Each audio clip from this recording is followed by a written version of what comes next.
queremos ir y qué pasos hay que seguir para ¿Qué es todo negociable eso? y qué no? Porque obviamente si nos vamos a los principios, como decíamos, a nivel latinoamericano, de apegarnos mucho a los valores, a la raíz, cómo se constituyó la empresa, el primer lugar y todo lo demás, ¿qué es negociable y no a la hora de querer expandir el mercado, de abrirme a jugar en este nuevo mapa comercial del mundo? A ver, yo creo que se puede hablar de todo, ¿verdad? De hecho, me parece que cuando uno analiza compañías familiares muy exitosas por generaciones, observa que han combinado con mucha inteligencia el binomio entre valores tradicionales. O sea, yo a las familias les recomiendo, oye, ¿por qué habéis tenido éxito hasta ahora? ¿No? Y por ejemplo, te dicen, mira, hemos cuidado exquisitamente al cliente, fantástico, eso manténlo, ese principio. Ahora bien, está la innovación adaptativa. Yo creo que las teorías de Darwin, que decía que la especie que sobrevive es la que mejor se adapta, hoy son clave, ¿no? Entonces, tú tienes un valor que es cliente, pero hoy puedes atender al cliente de muchas fórmulas, pues con tecnología, por ejemplo, entonces eso no hay que perderlo. Valores tradicionales e innovación adaptativa. Este es un secreto de empresas familiares que han subsistido por tiempo. Pero luego también hay una realidad. Cuando las compañías familiares, cuando las familias abren un espacio para el diálogo, a veces nos damos cuenta que hay algún miembro o algunos miembros que no comparten el proyecto y la visión. Cuando tú hablas con compañías familiares centenarias, casi todas te explican que en un momento o en varios momentos en su historia ha habido quien ha salido del barco. Bueno, y creo que hacerlo con inteligencia es muy sano, ¿no? Sí, porque muchos lo han recibido y lo han hundido a los pocos meses. Claro, o sea, yo creo que es muy claro tener dónde queremos llevar el barco, ¿no? Y si hay uno que no se siente cómodo porque le parece que es un viaje largo, que es un viaje incómodo, oye, es mejor pues parar. En el argot de las compañías de familia, tú que además vienes de una zona vinícola, se habla de poda. Se habla de la poda de las sagas familiares, ¿no? Entonces, pues de repente de los 5 hijos, oye, pues hay 4 que tienen muy claro, que quieren seguir juntos, que tienen unas expectativas que son interesantes y adelante, ¿no? Hay un caso muy singular. España tiene mucha importancia la empresa familiar, por supuesto, y también la alta gastronomía. Hay un restaurante que se llama El Cerler de Can Roca, que ha sido elegido este año el mejor restaurante del mundo, por segunda vez en su historia. Es un negocio familiar, 3 hijos, segunda generación, y ellos hablan continuamente de triángulo equilátero. Somos un triángulo equilátero.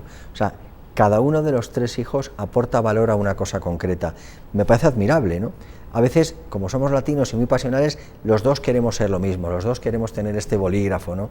No, pues si tú eres bueno con el bolígrafo y yo soy bueno sin el bolígrafo, pues busquemos este tipo de espacios. La complementariedad. Por tanto, se puede hablar de todo. Es más, yo recomiendo hablar de todo, sinceramente, y que se planteen los temas, y lo que hay que tomar decisiones inteligentes es si estamos de acuerdo o si no. Y si de verdad alguno no está de acuerdo, creo que es mejor, oye, pues hacer una separación ordenada y que no implique, que no se lleve por delante la compañía. Ya digo que es una práctica que casi todas las compañías de familia centenarias han abordado en algún momento. Muchas gracias, Manuel. Interesantísimas las apreciaciones del invitado que nos acompaña esta noche, invitado por El Economista, dio esta conferencia hace algunos días aquí en Guatemala. El tema, los grandes retos de las empresas familiares, cómo transformarlas, cómo adaptarse a los nuevos cambios. Enseguida él nos comenta, luego de la pausa, la última, ya volvemos.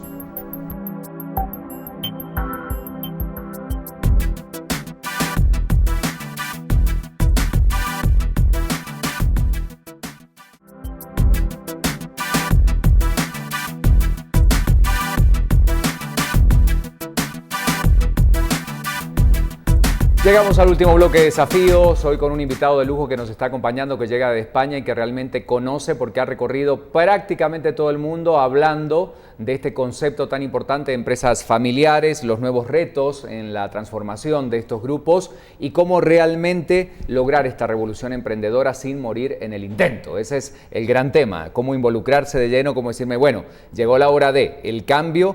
¿Cómo se da la transformación? ¿Qué hay que tomar en cuenta para todos aquellos pequeños o grandes empresarios que hoy nos están viendo? Mira, yo creo que es fundamental que las compañías entiendan muy bien cuál es el territorio en el que compiten, ¿no? O sea, mira, por ejemplo, la industria hotelera es una industria que está llena de compañías de familia, ¿no? Pues de repente están apareciendo movimientos disruptivos como Airbnb, ¿no? Entonces hay que entender que esto está pasando, ¿no? Entonces hay que, en vez de cerrarte y decir, no, esto no va conmigo, esto no va a pasar en Guatemala, tener la apertura de decir, bueno, eso es un territorio de oportunidad. Claro que también para que esto ocurra, a mí me parece que hay un factor del que no hemos hablado, que es fundamental, que es la formación.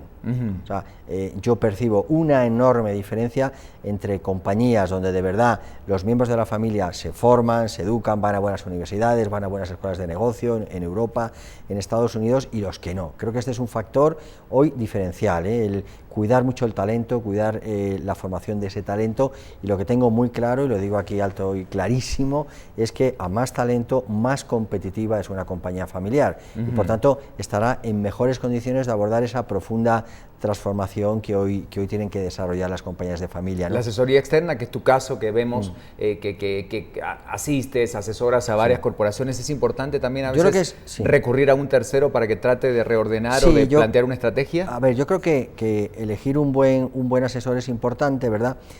Teniendo muy claro que el asesor jamás va a entrar en el puro negocio, si es de aguas, si es de televisión, eso lo sabe la empresa familiar muy bien, pero sí ayudarles a trabajar esos temas de la agenda estratégico que no son de día a día, ¿no? O sea, ¿cómo vamos a trabajar la cohesión familiar?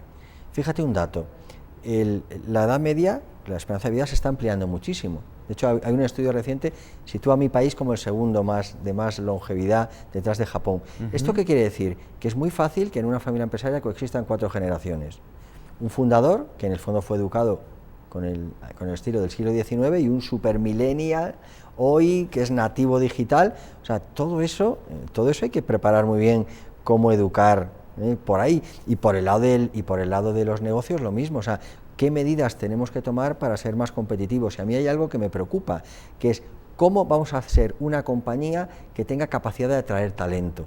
Insisto, que hoy el talento es el gran reto, pero te hablo de las grandes corporaciones del mundo. O sea, hoy las grandes corporaciones del mundo, su gran preocupación es atraer talento. Entonces, cuanto más las compañías de familia tienen que concienciarse de crear las mejores condiciones para atraer el talento.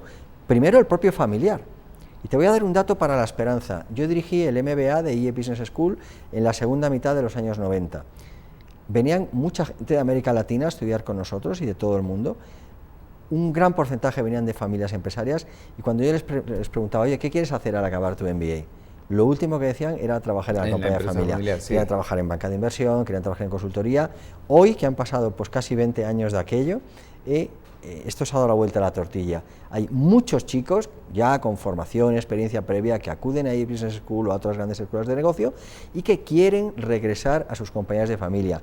Creo, primero, porque en general la sociedad ha puesto un valor a las compañías de familia, y también porque esas propias compañías se han formado, se han educado las generaciones fundadoras y están creando condiciones para que ese talento regrese. Si alguien talentoso va a una compañía de familia y percibe que las decisiones las sigue tomando el mero que dicen los mexicanos en la comida del domingo, pues dice, oye, ¿yo qué aporto aquí, no? O sea, realmente tenemos que empezar a compartir con aquella gente talentosa que llega.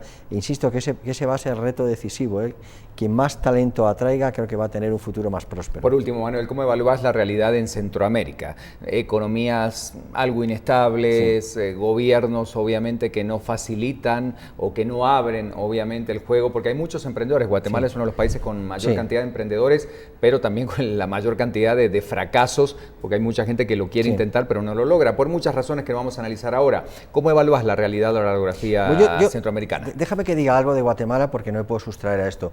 A mí me parece que lo que ha hecho la ciudadanía de Guatemala es admirable. O sea, realmente movilizarse como sociedad civil para decir hasta aquí hemos llegado y provocar una regeneración ética me parece admirable, y ojalá salga muy bien, y ojalá esto sea un ejemplo para muchos países. Hoy los países estamos todos deseando que haya esa regeneración ética, ¿no? Lo que creo, o sea, fíjate que yo creo que se está empezando a hablar mucho de emprender, y es verdad, pero creo que faltan 2 cosas que son básicas, ¿no? Educación. Cuando uno compara con la crisis que hemos tenido en las economías avanzadas, ha habido 2 territorios que eran la gran esperanza: América Latina, Asia. El performance de Asia ha sido mayor y mejor que el de América Latina. ¿Sabes cuál es la diferencia? La educación. O sea, me parece clave que los gobiernos inviertan en buena educación. O sea, me parece que eso es un elemento central, que va a asegurar tener una clase joven mucho más preparada para emprender con éxito. Y luego creo que hay otros 2 factores muy importantes, ¿no? Mentalidad global. O O sea, creo que hoy, hayas nacido donde hayas nacido, tienes que pensar en global. O sea, uno puede armar la cadena de valor de su negocio de manera global. O sea, hoy puede ser una multinacional sin necesidad de hacer grandes inversiones como antiguamente. Me parece que globalidad es clave y tecnología. O sea, creo que entender también el aprovechamiento de la tecnología, a mí me parece que son factores críticos para asegurar que esa ola que efectivamente existe de emprendedurismo de verdad cuaje y que ojalá en 25 años pues Guatemala tenga compañías bueno, pues de fair class, ¿no? y que sean cuando mínimo multilatinas, cuando no multinacionales. Ese es el desafío. Pero el primero, educación. Muchísimas gracias, Manuel. Un verdadero placer platicar contigo. Manuel Bermejo, profesor de AI Business School desde el año 1992. Realmente un conocedor del tema de empresas familiares, tanto en Europa como en América Latina. Un placer que hayas podido compartir esta noche con nosotros. Ojalá haya resultado muy interesante el tema para ustedes. Gracias por acompañarnos. Los espero el próximo domingo, antes de terminar el día, de ese 30 minutos para abordar los grandes temas de la realidad económica de Guatemala, de Centroamérica y del resto del continente. Soy Ricardo García Santander. Buenas noches. Hasta mañana muy tempranito en Viva la Mañana. Nos vemos.